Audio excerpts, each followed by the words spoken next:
Welcome to special analysis. నేను రమా మండవ. ఈరోజు అనాలిసిస్లో భాగంగా మనం తీసుకోబోతున్న టాపిక్ ఏంటంటే అమరావతి విషయంలో నీ డ్రామాలు ఇక ఆపే, మోడీ వార్నింగ్ జగన్మోహన్ రెడ్డికి అని చెప్పేసి నేను టైటిల్ పెట్టాను. ఆ అంశం గురించి మనం మాట్లాడే ప్రయత్నం చేద్దాం. నిజంగానే జగన్మోహన్ రెడ్డి అమరావతి విషయంలో వేస్తున్న డ్రామాలు అటు కేంద్ర ప్రభుత్వాన్ని కూడా చిరాకు తెప్పిస్తూ ఉన్నాయి. ఇక్కడ ఈ విషయంలో ఒక క్లారిటీ రావాలి అంటే అటు మోడీ వైపు నుంచి కూడా క్లారిటీ ఉండాల్సిందే అని చంద్రబాబు నాయుడు భావించారు అమరావతి విషయంలో. అందుకే ఈ విషయంలో చంద్రబాబు నాయుడు ఒక పరీక్ష పెట్టారనుకోవాలి కేంద్ర ప్రభుత్వానికి. కానీ అంతకంటే ముందుగానే మోడీ కూడా అమరావతి పునర్నిర్మాణంలో ఆయన భాగస్వామ్యుడు అయ్యారు. ఆయన వచ్చి మళ్ళీ శంకుస్థాపనలో కూడా పాల్గొనడం జరిగింది. గతంలో ఇదే మోడీ ఎప్పుడైతే 2014లో చంద్రబాబు నాయుడు అమరావతిని రాజధానిగా నిర్ణయించిన తర్వాత 2015లో అక్టోబర్లో ఆయన వచ్చి శంకుస్థాపనలో కూడా పాల్గొన్నారు. పవిత్రమైన మట్టి నీళ్లు తెచ్చి అమరావతిలో భాగస్వామ్యం అంటూ మాట్లాడారు. ఆ రోజు కేసీఆర్ కూడా రావడం జరిగింది. అయితే ఆ తర్వాత చంద్రబాబు నాయుడు ఎప్పుడైతే విభజన హామీలు వేదికగా ఏదైతే విభేదించారో, బీజేపీతో విభేదించారు, అప్పటి నుంచి అమరావతికి నిధుల దగ్గర నుంచి ఏపీకి రావాల్సిన ప్రతి అంశం కూడా బీజేపీ ఆపేసే ప్రయత్నం చేసింది. వాళ్ళిద్దరి మధ్య ఆ కాన్ఫ్లిక్ట్ తెర మీదకి వచ్చిన తర్వాత చంద్రబాబు నాయుడు కూడా వాళ్ళ వైపు నుంచి డివైడ్ అయితే ఆ వ్యాక్యూమ్లోకి జగన్మోహన్ రెడ్డి వెళ్ళారు. జగన్మోహన్ రెడ్డి ఎన్నికలకు ముందు నుంచి కూడా అటు కేసీఆర్ రిటర్న్ గిఫ్ట్ పేరుతోనో ప్యాంపర్ చేసి ఇటు జగన్మోహన్ రెడ్డిని ఆకాశానికి ఎత్తేసే ప్రయత్నం జరిగింది. బీజేపీ వైపు నుంచి 151 సీట్లు రావడంలో కేసీఆర్ పాత్ర ఎంత ఉందో బీజేపీ పాత్ర అంతే ఉందనేది అందరికీ తెలుసు. అయితే ఆ 5 ఏళ్ల పాటు జగన్మోహన్ రెడ్డిని ప్యాంపర్ చేస్తూ వచ్చి అతను చేసిన పాపాలన్నీ వీళ్ళ అకౌంట్లో వేసుకున్నారు బీజేపీ నేతలు. ఆఖరికి జగన్మోహన్ రెడ్డి ఆయన హయాంలో రామతీర్థంలో రాముడు తల తెగబడిన దగ్గర నుంచి అంతర్వేదిలో రేణిటీగలు రథాలను తగలబెట్టిన విషయం దాకా, ప్రతి అంశంలో పీపీఎల్ రద్దు దగ్గర నుంచి రివర్స్ టెండరింగ్ల దాకా, పోలవరం దగ్గర నుంచి రైల్వే జోన్ దాకా ప్రతి ఇష్యూలో జగన్మోహన్ రెడ్డి చేస్తున్న అరాచకాలు, విధ్వంసాలు, ఆర్థిక అరాచకాలు అన్నీ బీజేపీ ఖాతాలో పడ్డాయి. సో బీజేపీ నేతలు ఏం మాట్లాడకుండా ఉంటూ వచ్చారు. చివరికి అది ఎంత దూరం వెళ్ళిందంటే చంద్రబాబు నాయుడిని జగన్మోహన్ రెడ్డి అరెస్ట్ చేపిస్తే మోడీ, అమిత్ షా పర్మిషన్ లేకుండా జగన్మోహన్ రెడ్డి ఎలా అరెస్ట్ చేస్తారనుకుని జనం, ఏపీ ప్రజలు చర్చించుకునేదాకా వెళ్ళింది. అప్పుడు జ్ఞానోదయమైంది బీజేపీ నేతలకి, తాము ఏం తప్పు చేశాం జగన్మోహన్ రెడ్డి ఎండార్స్ చేసి అనేది. అందుకే ఈ రోజున వాళ్ళు చంద్రబాబు నాయుడు పవన్తో చేతులు కలిపి మొన్న అధికారంలోకి వచ్చారు. అధికారంలోకి వచ్చిన తర్వాత కేంద్రంలో ఉన్న ప్రత్యేక పరిస్థితులు కానీ, ఎన్డీఏకి ఈరోజు చంద్రబాబు నాయుడు వన్ సైడెడ్గా సపోర్ట్ ఇవ్వడం కానీ, నితీష్ లాంటి వాళ్ళ వాటం గోడ మీద పిల్లిలాగా ఉంది అని చూసిన తర్వాత కానీ ఈరోజు చాలా రియలైజేషన్ వచ్చింది మోడీ అండ్ టీంలో. తట్టు జగన్మోహన్ రెడ్డి చేసిన అరాచకాలన్నీ వాళ్ళ ఖాతాలో పడ్డాయి కాబట్టి దాన్ని ఈరోజు చిన్నగా వాళ్ళు కడిగేసుకునే ప్రయత్నం చేస్తూ ఉన్నారు. దానికి చాలామంది అంటూ ఉన్నారు, జగన్మోహన్ రెడ్డిని సిబిఐ కేసులు ఉన్నా మోడీ అనుకో ఏం చేయట్లేదు, లిక్కర్ స్కామ్లో ఈడీ ఎంటర్ అయినా జగన్మోహన్ రెడ్డి అరెస్ట్ కావట్లేదు, వివేకానంద రెడ్డి మర్డర్ కేసు విషయంలో అవినాష్ రెడ్డిని అలాగే బీజేపీ వదిలేస్తూ ఉందనేది పైన జరుగుతున్న చర్చ. బీజేపీ ఎందుకు జగన్మోహన్ రెడ్డిని ఇంకా ప్యాంపర్ చేస్తుంది? మరి ఉపరాష్ట్రపతి ఎన్నికల సమయంలో జగన్మోహన్ రెడ్డి మద్దతు, వాళ్ళకి మద్దతు ఉన్నా జగన్మోహన్ రెడ్డి మద్దతు అడిగారు. జగన్మోహన్ రెడ్డి కూడా వాళ్ళు అడిగిన వెంటనే మద్దతు ఇస్తూ ఉన్నారు.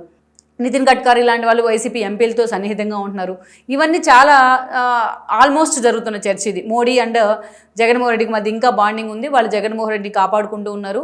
రాజకీయంగా తమకు ఏదైనా చిన్న ఇష్యూ అయినా సరే తమకు అనుకూలంగా ఉంటుందనుకుంటే వాళ్ళు ఎంత దూరమైనా వెళ్తారు అనేది ఏపీ ప్రజల్లో ఇంకా బీజేపీ జగన్ విషయంలో చాలా అనుమానాలు ఉన్నాయి ఇప్పుడు దాకా నేను చెప్పిన ఇష్యూస్లో. అయితే అమరావతి లాంటి ఇష్యూలో మాత్రం ఈరోజు మోడీ కానీ అమిత్ షా కానీ రిస్క్ తీసుకోవాలనుకోవట్లా. ఎందుకంటే ఈరోజు చంద్రబాబు నాయుడు అడిగిందే తడవుగా. వాళ్ళకి తెలుసు అమరావతి కేంద్రంగా జగన్ ఏం విధ్వంసం చేశారని తెలియని వ్యక్తులేం కాదు. అదే చంద్రబాబు నాయుడు ఇంకోసారి జగన్మోహన్ రెడ్డి లాంటి వాళ్ళు వచ్చినా, రాజకీయంగా వేరే పార్టీ అధికారంలోకి వచ్చినా అమరావతిని కదిలించే ప్రసక్తే ఉండకూడదని నిర్ణయం తీసుకొని చట్టబద్ధత కల్పించాలన్నారు. అటు ఏదైతే పెంసాన్ లాంటి వాళ్ళు ఇనిషియేట్ చేసే ప్రయత్నం చేశారు. సో ఓవరాల్గా మనం చూస్తే ఈ అంశానికి సంబంధించి ఈరోజు మోడీ కూడా అంతే సీరియస్గా స్పందించారు. యాజ్ ఎర్లీ యాజ్ పాసిబుల్ ఈ పార్లమెంటు సమావేశాల్లోనే ఈ తీర్మానం కూడా ప్రవేశపెట్టబోతా ఉన్నారు. మ్యాక్సిమం ఒక 10 డేస్లోనే గెజెట్ నోటిఫికేషన్ కూడా వచ్చే అవకాశం ఉంటుంది. అంటే అమరావతి నిర్మాణంలో మన భాగస్వామ్యం అయ్యి కూడా అమరావతి నాశనంలో వాళ్ళకి తలాకు చేయేశారు కాబట్టి ఈరోజు దాన్ని సరిదిద్దుకునే ప్రక్రియ మోడీ వైపు నుంచి జరుగుతూ ఉంది. అందుకే పునర్నిర్మాణంలో కూడా ఆయన పిలిచిన వెంటనే వచ్చారు, భాగస్వామ్యం అయ్యారు. ఈరోజు అమరావతికి కూడా ప్రత్యేక నిధులు ఇస్తూ ఉన్నారు. అమరావతికి రావాల్సిన కంపెనీలు కానీ, వైజాగ్ వచ్చిన గూగుల్ దగ్గర నుంచి, ఏ డేటా సెంటర్ దగ్గర నుంచి, మొన్న వచ్చిన మెటల్ ప్రాజెక్ట్, స్టీల్ ప్లాంట్ వరకు అనేక ఇష్యూల్లో మోడీ ఇన్వాల్వ్మెంట్ అయితే ఉంటా ఉంది ఈ రోజున.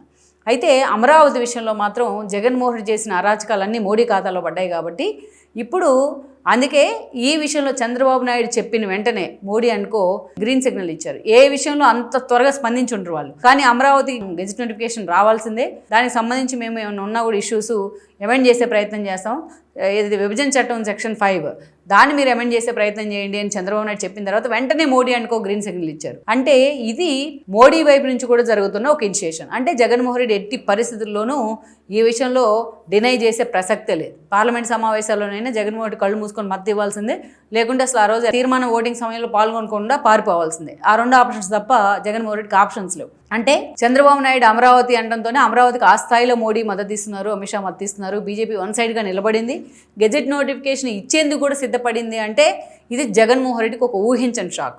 ఇన్సైడర్ ట్రేడింగ్ అనే అంశం దగ్గర నుంచి చంద్రబాబు నాయుడు లోకేష్ భూములు కొట్టేస్తున్నారు అనే అంశం దాకా అమరావతి మీద జగన్మోహన్ రెడ్డి టీం చేయని ప్రచారం లేదు ఇప్పటిదాకా.